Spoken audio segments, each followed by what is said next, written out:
Hey, Walleye Wisdom watchers, this is Gary Speicher reporting from Cedar Rapids, Iowa, out on Mount Vernon Road at the Goodyear Tire Store with store manager Jeremy Tinder.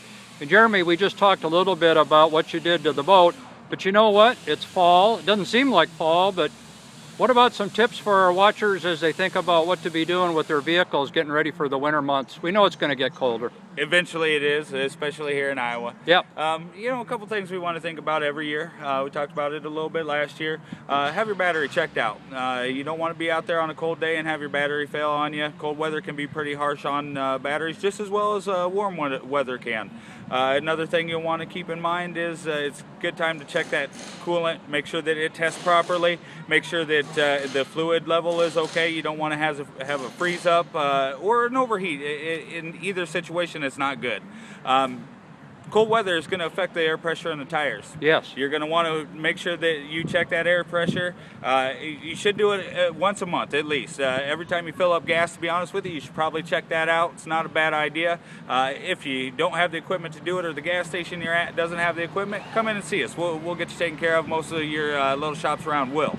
You know, I really appreciate that because I've been able to bring the boats, trailers into you during the season, both the tournament boat and the fun boat, and you've been very, very helpful with your staff here, making sure those tire pressures are on.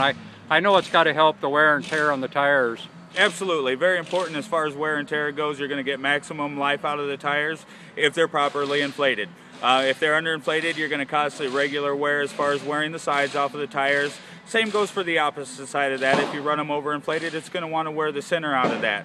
You know, check with the manufacturer specifications on your vehicle or your trailer, just to make sure that you're running the proper air pressure. Again, if you have any questions, stop and ask your local professional. Hey, that's a great tip. Now, as you think about, we've been talking about primarily the tires, the battery, you know, with these oil changes now on the vehicles, the modern vehicles, they actually have computers that tell you when you should change oil.